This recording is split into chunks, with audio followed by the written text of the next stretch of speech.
Hello everyone, एक बार फिर से आपका स्वागत है हमारे यूट्यूब चैनल नितिन एक पटवारी में। जैसा कि आपको पता है कि इससे पिछले वाले वीडियो में हमने बहुभुज के टाइप 1, टाइप 2 और टाइप 3 के क्वेश्चन सॉल्व किए थे।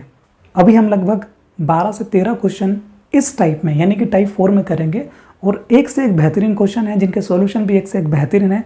हम दो तरह से पढ़ेंगे। हम पहले उसका डिटेल सॉल्यूशन देखेंगे, यानी कि हम पहले बेसिक से समझेंगे। किसी भी सवाल को हम करेंगे टाइप 4 में तो हम पहले उसका बेसिक से पूरा समझेंगे कि ये किस प्रकार से बेसिक से होता है, और जब हम बेसिक से समझ लेंगे तो फिर हम का शॉर्ट तरीका भी करेंगे, यानी कि हम दो तरीके से सवाल को समझेंगे। एग्जाम में किसी भी क्वेश्चन को करने की अप्रोच क्या होनी चाहिए, एक वो, और दूसरा बेसिक तो हमको पता होना ही चाहिए। ठीक, टाइप 4 का पहला क्वेश्चन आपको आपकी स्क्रीन पर दिख रहा है कि n भुजाओं वाले एक समबहुभुज के बहिष्कोण एवं अंतःकोण में 1:2 का अनुपात है, तो बताइए इस बहुभुज में भुजाओं की संख्या कितनी होगी। चलिए शुरू करते हैं। देखिए हमको क्या दिया है, हमको दिया है बहिष्कोण एवं अंतःकोण जो होते हैं उसके बीच में क्या दिया है, हमको रेशो दिया है। कितना रेशो दिया है, 1:2 का रेशो है। आप इन दोनों को प्लस कर लीजिए। 1 और 2 कितना होगा, 1 और 2 होता है 3, है ना। 1 और 2 कितना होगा, 1 और 2 को जोड़ेंगे तो 3 होगा। इसमें आप 2 का गुणा कर लीजिए तो 3 दूना कितना होगा, 6। यही आपका आंसर है। अब ये तो था इसका कौन सा, कि हमको एग्जाम में अगर हमको एक क्वेश्चन दिखता है तो हमको इसी अप्रोच से जाना है। हमने क्वेश्चन को पढ़ा, बहिष्कोण और अंतःकोण का रेशो दिया, दोनों रेशो को क्वेश्चन में ही जोड़ना है। 1 और 2 कितना हुआ, 3, और 3 में 2 का गुणा किया। 3 और 3 × 2 करेंगे तो कितना आएगा, 6। 6 आपका आंसर रहेगा। ऑप्शन में फटाफट देख के लगा देना है बिना पेन उठाए, सबसे अच्छी बात। लेकिन आपको इसका बेसिक पता होना चाहिए, है ना। कोई भी सवाल किस प्रकार से हो रहा है उसका बेसिक आपको पता होना चाहिए हमेशा से। अगर आपको बेसिक पता होगा तो आपको मैथ्स बहुत इजी लगेगी। देखिए इसका बेसिक हम करते हैं। अब मान लीजिए हमको अनुपात दिया है, ये हम बेसिक कर रहे हैं इसी सवाल का, कि इधर हमको बहिष्कोण और अंतःकोण। अब इसमें क्या रेशो दिया है, 1:2 हमको रेशो दिया था। हमने माना कि बहिष्कोण कितना है, x है। हमने ये मान लिया कि अंतःकोण कितना होगा, 2x है। जब भी हमको अनुपात में अगर संख्या दी होती है अनुपात में, तो हम उसको इस प्रकार से x के फॉर्म में मान सकते हैं। आगे बढ़ते हैं। अब देखिए इधर से बहुत काम की चीज़ आने वाली है। इधर क्या काम की चीज़ आने वाली है, अब आपको हमेशा जब भी हम ये टाइप 4 पढ़ेंगे या टाइप 4 के क्वेश्चन आपके एग्जाम में भी आएंगे तो आपको ये सभी चीज़ें माइंड में चलनी चाहिए एक साथ। अब मैंने देखा कि बहिष्कोण और अंतःकोण मेरे पास दोनों है।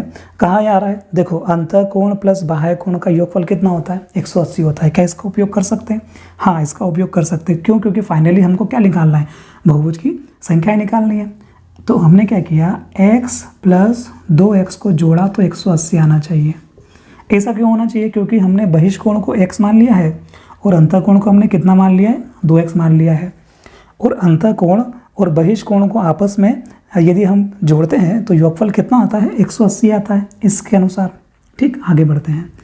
आगे देखेंगे आपके x और 2x कितना हो जाएगा, 3x हो जाएगा, बराबर में 180। आ रही है बात समझ में। चलिए आगे बढ़ते हैं।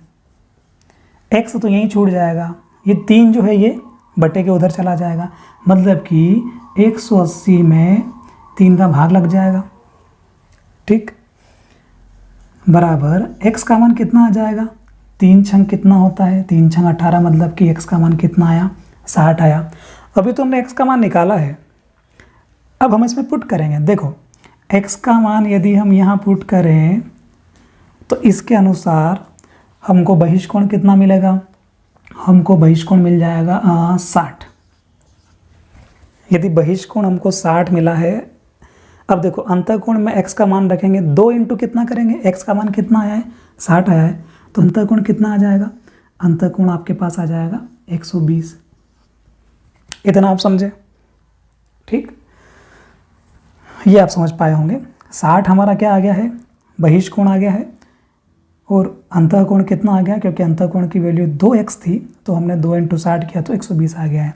अब देखिए बहुभुज की संख्या कैसे पता कर सकते हैं, बहुभुज की संख्या टाइप 2 से, मैंने क्या कहा आपके माइंड में ये चलना चाहिए, टाइप 2 से पता कर सकते हैं। समबाहुभुज की भुजाओं की संख्या बराबर 360 बटे प्रत्येक बाह्य कोण।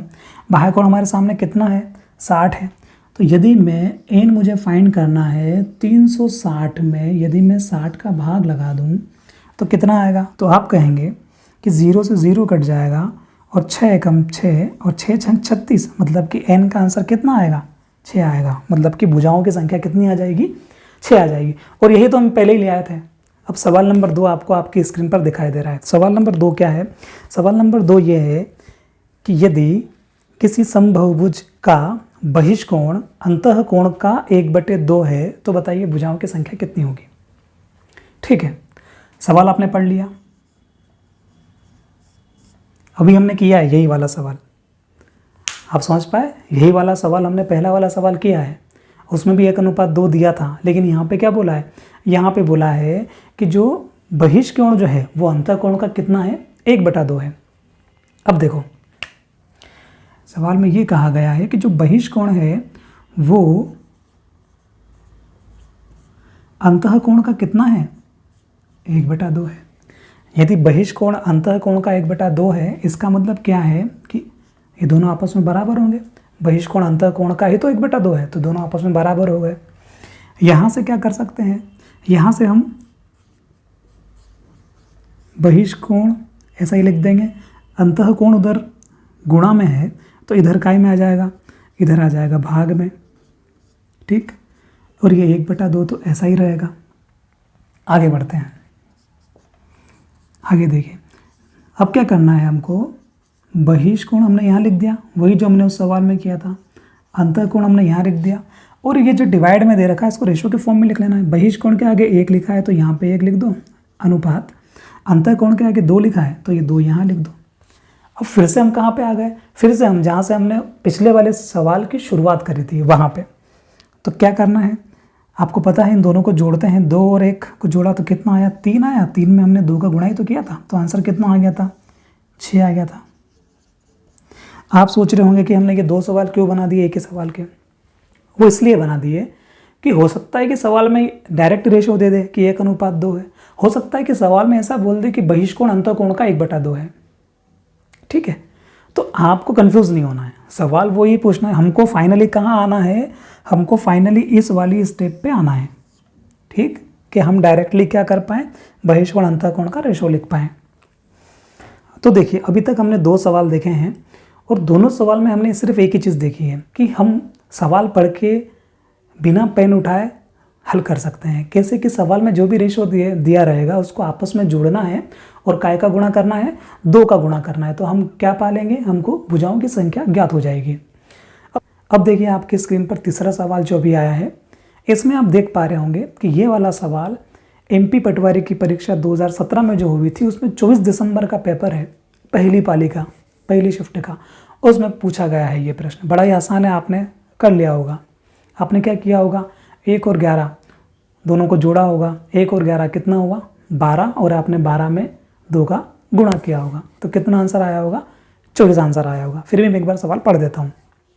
इन भुजाओं वाले एक बहुभुज का बहिष्कोण अंतःकोण का 1/11 है, तो बताइए भुजाओं की संख्या कितनी होगी। देखो बड़ा आसान सवाल, डिटेल में देख लेते हैं। देखिए इसमें दिया है बहिष्कोण जो है वो अंतःकोण का 1/11 है, यही तो दिया है।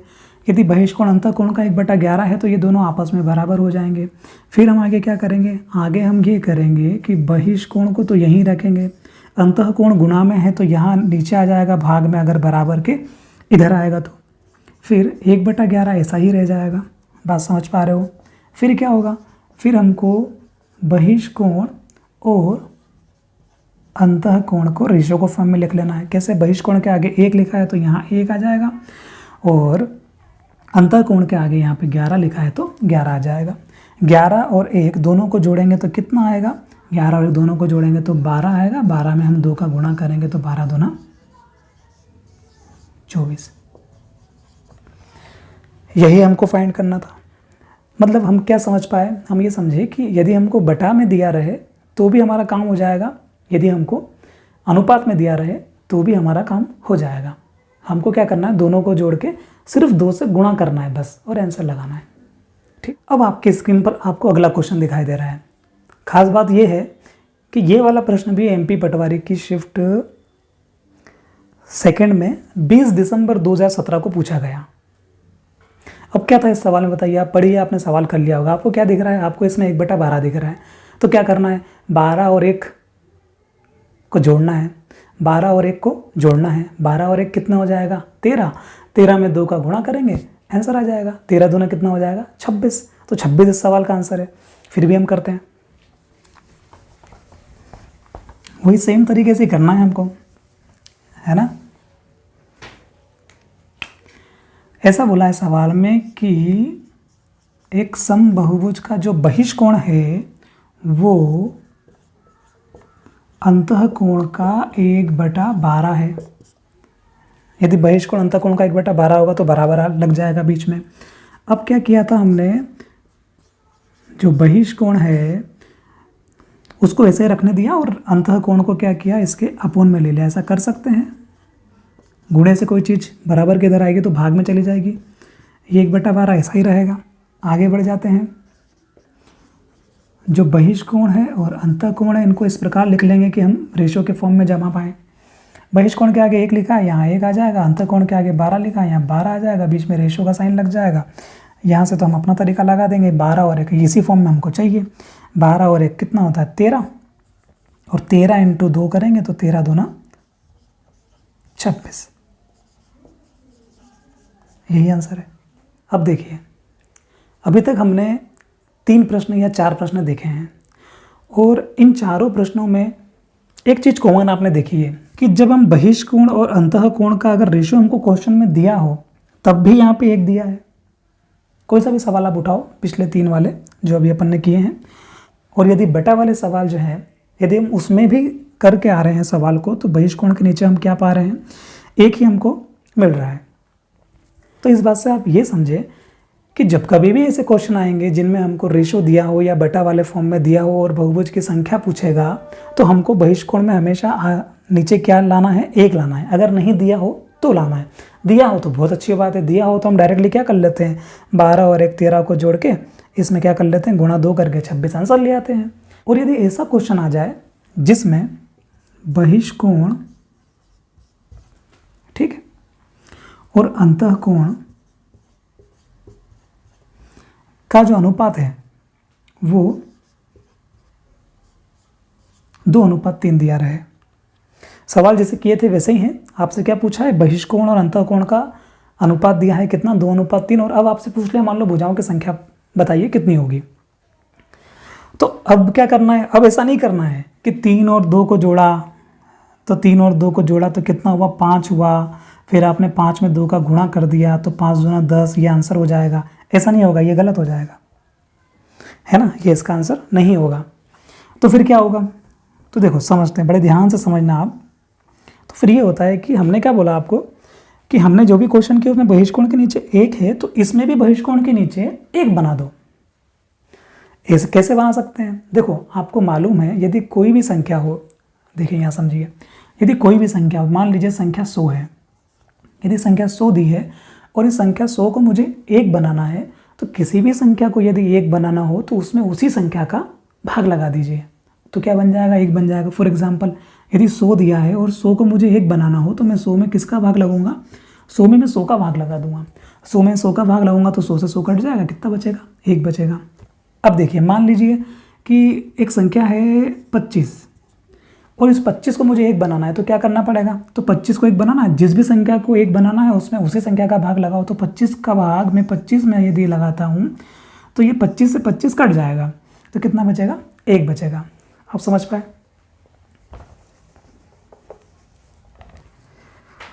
तो वो चीज़ आप समझे। अब क्या करना, इसको मुझे 1 बनाना है तो मैं यहाँ पे क्या कर सकता हूँ, 2 का भाग लगा सकता हूँ। यदि मैं यहाँ 2 का भाग लगाऊंगा तो मुझे यहाँ भी 2 का भाग लगाना पड़ेगा। अब क्या होगा, अब 2 से 2 कट जाएगा, यहाँ कितना बचेगा, तो यहाँ तो बचेगा 1 अनुपात, और यहाँ 3/2 ही रहने दो, इसको काटने की आवश्यकता नहीं है। आंसर आ गया होगा आपका। देखो नहीं आया तो समझो कैसे। अब तो हम उसी फॉर्म में आ गए ना, यहाँ पे 1:3/2 है, बहिष्कोण के नीचे क्या लिखा है, 1 लिखा है, यहाँ भी बहिष्कोण के नीचे क्या लिखा है, 1 लिखा है। हमको इसी ही फॉर्म में रेशो चाहिए होता है, राइट। अब क्या करना है, 1 और 3/2 को जोड़ना है। देखो 3/2 क्या होता है, 3 का आधा कितना होता है, मतलब 3/2 होगा 1.5, और 1.5 और 1 2.5, और 2.5 का 2 5, वही आपका आंसर है। नहीं तो देखो क्या करना है, यहाँ से हम जोड़ते हैं ना, तो 1 + 3/2 को हमने जोड़ा, ठीक। फिर हमने क्या किया, 2 एलसीएम लिया, ऊपर आ जाएगा 5, तो इसका जोड़ने पे तो आया 5/2, और फिर बाद में हम अलग से क्या कर रहे हैं, हर बार 2 का गुणा कर रहे हैं, तो 2 से 2 कट जाएगा, तो 5 ही हमारा आंसर होगा। तो देखिए अभी हमने 4 सवाल किए। 4 सवाल में आपने देखा कि हमको क्या करना है, यदि बहिष्कोण के नीचे डायरेक्टली रेशियो दिया है इस प्रकार का कि उसमें अनुपात 1 हो बहिष्कोण का, तो हम डायरेक्टली दोनों को जोड़ के 2 का गुणा कर देते हैं, तो क्या होता है, तो हमारा आंसर आ जाता है। और यदि हमको इस प्रकार का सवाल मिल जाए जिसमें डायरेक्टली रेशियो 1 ना रहे, जैसे यहाँ पे क्या है 2:3 था, अगर ऐसा रहे तो क्या करना है, तो उसको 1 बनाने के लिए उसमें उस संख्या का भाग लगा के आपस में जोड़ के 2 का गुणा कर दो, तो हमारा आंसर आ जाता है। चलिए अब आगे बढ़ते हैं। अगला क्वेश्चन आपको आपकी स्क्रीन पर दिख रहा है कि एक समबहुभुज के अंतःकोण एवं बाह्य कोण का अनुपात 7:2 है, तो इस समबहुभुज में भुजाएं की संख्या कितनी होगी। देखो क्या बोला है, ये बोला है कि अंतःकोण और बाह्य कोण का अनुपात 7:2 है। आंसर आ गया कि नहीं आया, नहीं आया, क्यों, क्योंकि यदि हम 7 और 2 दोनों को जोड़ेंगे तो 7 और 2 9, और 9 में अगर दुगना कर देंगे, 2 का गुणा कर देंगे तो 18 आंसर आएगा। 18 आंसर नहीं है इसका। देखिए बड़ा आसान है, कैसे करेंगे, हमको अंतःकोण और बाह्य कोण का रेशो दिया है। आप ये ध्यान रखना आपको रेशो किस प्रकार से दिया है, बाह्य का अंत से दिया है या अंतःकोण का बाह्य कोण से दिया है। इस सवाल में आपको अंतःकोण का बाह्य कोण से दिया है। रेशो कितना दिया है, 7:2 दिया है। इतना समझ पाए आप।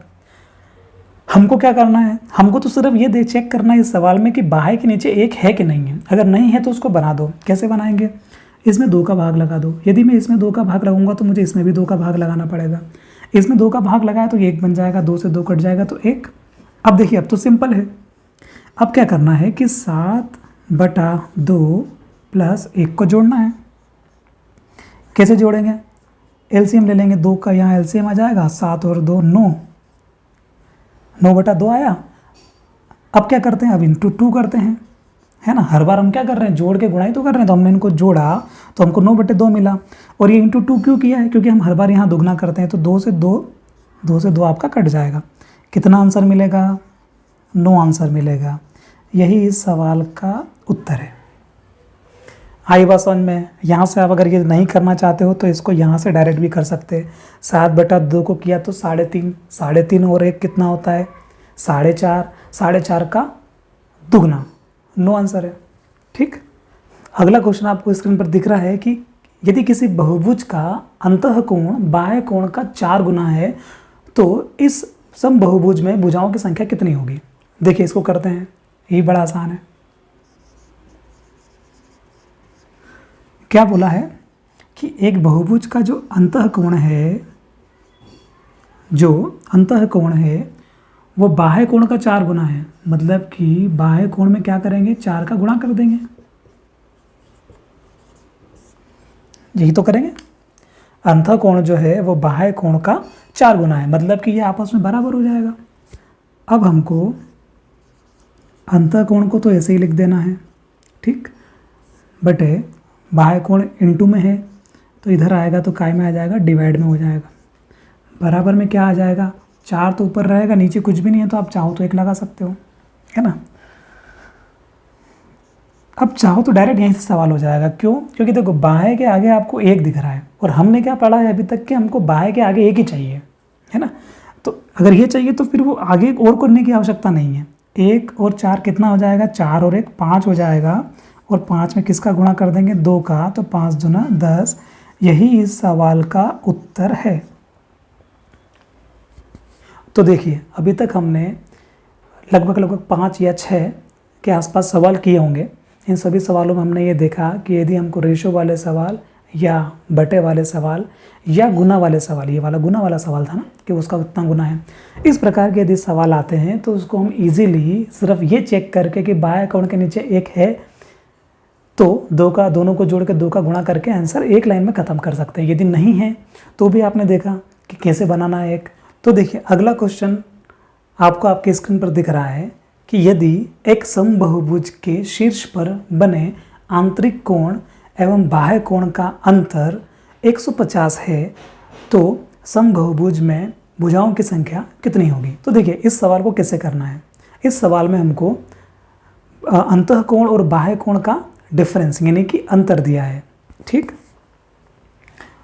तो आप सोच रहे होंगे कि यदि अंतःकोण और बाह्य कोण का यदि मुझे अंतर दिया है तो अंतःकोण और बाह्य कोण का योगफल तो मेरे पास है ना। ये देखो अंतःकोण और बाह्य कोण का योगफल कितना होता है, 180 होता है। क्यों होता है, क्योंकि यहाँ पे एक स्ट्रेट लाइन बन जाती है और स्ट्रेट लाइन पे अंतः और बाह्य कोण आपस में मिल जाते हैं। कल हमने डिस्कस किया था अच्छे से पिछले वाले वीडियो में, ठीक। तो अब क्या करना है, आपको क्या करना है कि माना कि आपको अंतःकोण को आपको x मान लेना है और जो बाह्य कोण है उसको आपको y मान लेना है, ठीक। अभी हम बेसिक समझ रहे हैं, उसके बाद इसको भी हम छोटा करेंगे कैसे करना है, तो घबराना नहीं है। अंतःकोण को हमने x मान लिया है, बाह्य कोण को हमने y मान लिया है। अंतःकोण और बाह्य कोण का योगफल हमको पता है कि 180 होता है, तो हम क्या करेंगे x प्लस वाई बराबर 180, ये हमको पता है पहले से। और x अंतःकोण और बाह्य कोण का जो डिफरेंस है वो आपको सवाल में दिया है। x माइनस वाई का जो डिफरेंस है वो कितना दिया है, 150 दिया है। हम क्या करेंगे, इन दोनों को आपस में प्लस करेंगे, तो x और x को जोड़ेंगे तो कितना हो जाएगा, 2x हो जाएगा। प्लस का y से माइनस का y कट जाएगा आपस में, ठीक, बराबर 180 और 150 कितना होता है, तो 180 और 150 हो जाएगा 0 से 0, 8 और 5 13 की 3, हासिल 1 और 1 2 और 1 हासिल वाला 330। आगे बढ़ते हैं, x बराबर क्या होगा, 330 डिवाइड बाय 2 होगा। x का मान कितना हो जाएगा, 2 एकम 2, 2 छंग 12 और 2 पंजे 10। तो x का मान कितना आया, 165। क्या हमको ये निकालना था, नहीं, हमको ये फाइंड नहीं करना है। हमको क्या फाइंड करना है, भुजाओं की संख्या। देखो कैसे, यदि मैं आपसे कहूँ कि x का मान 165 है तो अंतःकोण क्या हो जाएगा, तो अंतःकोण क्या हो जाएगा, 165 ही तो होगा, क्योंकि अंतःकोण को हमने x माना है और x का मान 165 आया है तो अंतःकोण 165 हो गया। यदि अंतःकोण 165 हो गया तो बाह्य कोण कितना होगा, तो आप कहेंगे ये तो मैं पढ़ चुका हूँ टाइप 2 में, ठीक। क्या होगा, ये होगा 15 डिग्री। क्यों होगा 15, क्योंकि दोनों का योगफल कितना आना चाहिए, 180 आना चाहिए। नहीं आए तो आप इसमें पुट करके भी आंसर ला सकते हैं 15। अब क्या करना है, यदि मेरे पास बाह्य कोण होता है तो मैं भुजाओं की संख्या निकाल लेता हूँ। कैसे, n अगर मुझे निकालना है तो समबाहुभुज के भुजाओं की संख्या बराबर 360 बटे प्रत्येक बाह्य कोण। तो 360 में मैं क्या करूँगा, 15 का भाग लगा दूंगा, ठीक है। यदि मैं 15 का भाग लगाऊंगा तो कितनी बार जाएगा, 15 एकम 15, 15 दूना 30, 15 चौक 60। कितना आंसर आया, 24। यही इस सवाल का उत्तर है, ठीक। तो देखिए ये इसका बेसिक तरीका है कि ये सवाल कैसे बनता है।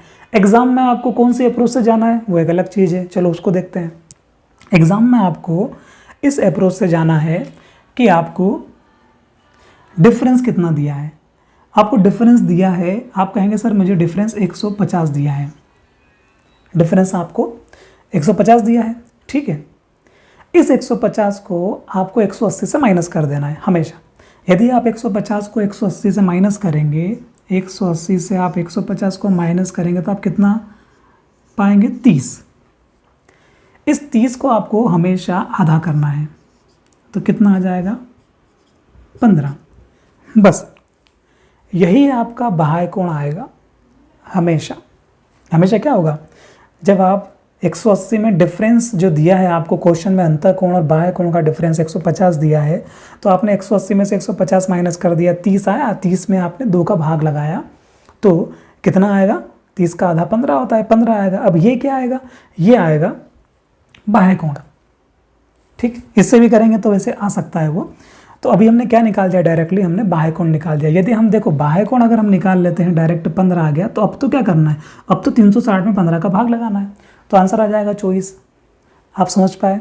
चलिए अगला क्वेश्चन करते हैं। अगला क्वेश्चन आपको स्क्रीन पर दिख रहा है कि एक समबहुभुज के शीर्ष पर बने आंतरिक कोण एवं बाह्य कोण में 170 डिग्री का अंतर है, 170 डिग्री का अंतर है, तो इस समबहुभुज में भुजाओं की संख्या कितनी होगी। अब देखो, ये हम इधर वाला जो मैं तरीका किया था उससे करते हैं, एक्स वाले से तो आप कर ही लेंगे। देखिए डिफरेंस आपको कितना दिया है, 170 दिया है। हमने क्या कहा था आपको कि आपको उस डिफरेंस को 180 से माइनस कर देना है। आपको डिफरेंस कितना दिया है, 170 दिया है। आपने क्या किया, 180 से 170 को माइनस कर दिया, कितना आया, 10 आया। इसका हमने क्या किया था, इसका हमने आधा किया था, तो 10 में 2 का भाग लगाएंगे तो कितना आएगा, 5 आएगा। ये 5 क्या आ जाएगा हमेशा, ये आपका हमेशा बाह्य कोण आएगा। ये क्या आएगा, ये आपका बाह्य कोण आएगा। अब यदि ये बाह्य कोण है तो आप भुजाओं की संख्या निकाल सकते हो। हाँ, कैसे, 360 में प्रत्येक बाह्य कोण का भाग लगा दो। तो देखो मैं क्या करूँगा, एन में एन की वैल्यू फाइंड करनी है मुझे, तो मैं 360/5 कर दूंगा। ये क्यों किया मैंने, क्योंकि बाह्य कोण 5 है। चलो काट दो इसको, 5 और 7 35 और 5 दूना 10, 72। मतलब कि एन की वैल्यू कितनी आई है, 72। यही इस सवाल का आंसर है। तो अगला क्वेश्चन आपको आपकी स्क्रीन पर दिखाई दे रहा है कि एक समबहुभुज के आंतरिक कोण का माप कभी नहीं हो सकता है, और आपको 4 ऑप्शन दिए हैं। क्या क्या दिया है, 150 दिया है, आपको मैं लिख लेता हूँ, मुझे 150 दिया है, बी दिया है 108, सी दिया है 144 और डी दिया है 105। तो देखिए सवाल समझते हैं। सवाल ये है कि एक समबहुभुज के प्रत्येक आंतरिक कोण इनमें से कौन सा नहीं हो सकता है। इसका मतलब क्या है, चारों आंतरिक कोण दिए हैं ऑप्शन में, चारों क्या है, ये आंतरिक कोण है। मान लो कि ये सभी आंतरिक कोण है, ऑप्शन के हिसाब से ये सभी आंतरिक कोण है, और मैं आपसे अभी बाह्य कोण पूछूंगा। यदि 150 आंतरिक कोण है तो बाह्य कोण कितना होगा, आप कहेंगे सर 30 होगा। क्यों, इस वाले से अंतः कोण प्लस बाह्य कोण बराबर कितना होता है, 180। यदि आंतरिक कोण 108 है तो बाह्य कोण कितना होगा, तो 72 होगा।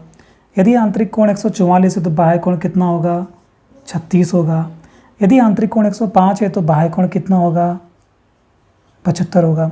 इतना आप समझ पाए। इस सवाल को हमको कैसे करना है, हमको आंतरिक कोण के ऑप्शन दिए हैं, हमने क्या किया, आंतरिक कोण के आधार पर बाह्य कोण निकाल दिया।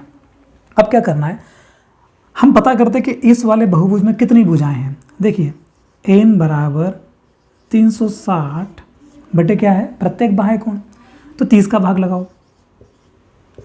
पूरा पूरा जा रहा है ना, पूरा पूरा कट जाएगा, काटना नहीं है, जो नहीं कटेगा वो आंसर है। देखो यहाँ पे देखते हैं, यहाँ पे n निकाला तो 360 और 72, क्या कटेगा क्या, हाँ कटेगा। क्यों, क्योंकि 6 और 3 9 और 7 और 2 9। यदि अंकों का योग दोनों जगह 9 9 है, मतलब कि वो 9 से कटेगा पूरा पूरा, वो पूरा ही कट जाएगा। ठीक, आगे बढ़ते हैं। n 360, ये तो वैसे ही दिख रहा है 36 है, क्या ये कटेगा, हाँ ये कटेगा। ये भी पूरा पूरा कट जाएगा, ये भी पूरा पूरा कट जाएगा। बात समझे। n बराबर 360/75, क्या ये कटेगा, ये नहीं कटेगा, तो इसका आंसर क्या लग जाएगा, डी लग जाएगा। इस प्रकार के कभी भी आपसे क्वेश्चन पूछे जाएंगे तो आपको चेक कर लीजिए कि 360 में पूरा पूरा भाग जा रहा है कि नहीं जा रहा है। ठीक, आगे बढ़ते हैं। तो देखिए अगला क्वेश्चन आपको आपकी स्क्रीन पर दिख रहा है कि दो समबहुभुज की भुजाओं की संख्या का अनुपात 1:2 है। यदि प्रथम बहुभुज का प्रत्येक आंतरिक कोण 120 डिग्री है तो दूसरे बहुभुज का प्रत्येक आंतरिक कोण कितना होगा। देखो इस सवाल को करने की अप्रोच कैसी होनी चाहिए। हमको दो समबहुभुज दिए हैं और उनकी भुजाओं के बीच में अनुपात दिया है। अनुपात कितना दिया है, अनुपात दिया है 1:2। इतना आप समझ पाए, ठीक है। फिर हमसे ये बोला है ये दोनों बहुभुज के अनुपात हो गए, पहले वाले बहुभुज का 1 दूसरे का 2, आपस में अनुपात कितना उनका 1:2 हो गया। फिर ये बोला है कि जो प्रथम वाला जो बहुभुज है ना, प्रथम वाला जो बहुभुज है मतलब कि कौन सा, ये वाला, इसका जो आंतरिक कोण है वो 120 डिग्री का है। यही तो क्वेश्चन में बोले हैं, ठीक है। तो आप मुझे बताओ कि यदि इसका आंतरिक कोण 20 डिग्री का है तो इसका बाह्य कोण कितना होगा, तो आप कहेंगे इसका बाह्य कोण 60 होगा। कैसे, क्योंकि 120 और 60 को जोड़ेंगे तभी तो 180 आएगा। अब देखिए, अब यदि आपको बाह्य कोण पता है तो क्या भुजाओं की संख्या पता कर सकते हैं?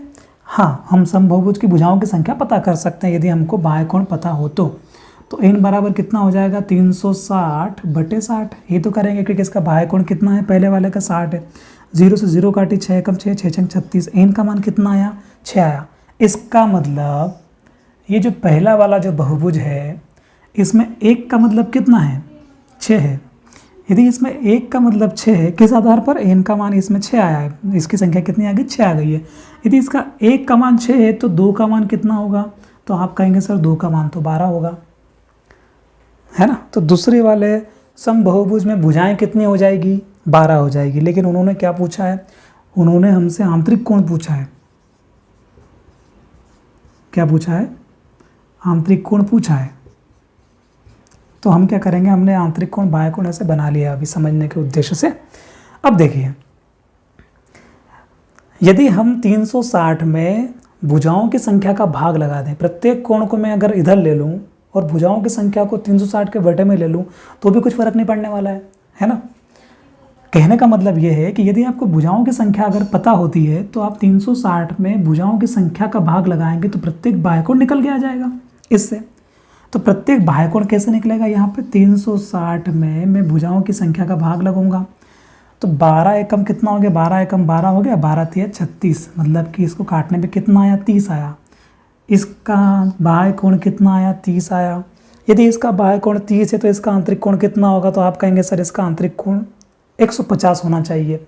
क्यों होना चाहिए, क्योंकि दोनों का योगफल कितना होगा 180 होगा। तो यहाँ पे आ जाएगा 150 और यही आपको निकालना था। आ रही है बात समझ में, आगे बढ़ जाते हैं। तो देखिए, अभी तक हमने लगभग 10 से 12 प्रश्न डिस्कस कर लिए हैं और इससे पहले जो हमने टाइप 1, 2, 3 जो इससे पिछले वाले वीडियो में पढ़े थे उसमें भी हमने लगभग 9 से 10 क्वेश्चन किए थे। कुल मिला के हम अभी तक 18 या 20 के आसपास क्वेश्चन कर चुके हैं और ये 18 क्वेश्चन जो हमने करे हैं विभिन्न परीक्षाओं में पूछे गए हैं। तो और आप भी आपके आने वाले एग्जाम में पाएंगे कि इन्हीं में से आपको प्रश्न देखने को मिलेंगे। आपको बड़े ध्यान से फर्स्ट वाला वीडियो देखना है जिन्होंने नहीं देखा है। उसके बाद अगर आपने फर्स्ट वाला वीडियो देख लिया तो फिर आपको ये वाला वीडियो देखना है। जब आप ये दोनों वीडियो देख लेंगे उसके बाद आपका बहुभुज में किसी भी प्रकार का कोई डाउट नहीं बचेगा। कहने का मतलब एमपी पटवारी, पुलिस या रेलवे की जो ग्रुप डी की परीक्षा है, ये इन परीक्षाओं में तो आप इजीली बना लेंगे, बड़े आराम से, बड़े आसानी से आप सारे के सारे आंसर ले आएंगे। इन प्रश्नों के practice paper type wise PDF के फॉर्म में आपको मिल जाएंगे। उम्मीद करता हूँ कि आपको ये दोनों वीडियो पसंद आए होंगे। यदि आप और भी इस प्रकार के और टॉपिक को बिल्कुल जीरो लेवल से यानी कि बेसिक लेवल से पढ़ना चाहते हैं तो हमारे साथ जुड़े रहिए। यदि आप पटवारी की तैयारी कर रहे हैं तो भी हमारे ग्रुप से जुड़े रहिए, क्योंकि पटवारी में किसी भी प्रकार की कोई अपडेट मुझे प्राप्त होती है तो वो मैं इस चैनल पर शेयर करूँगा। तब तक के लिए धन्यवाद।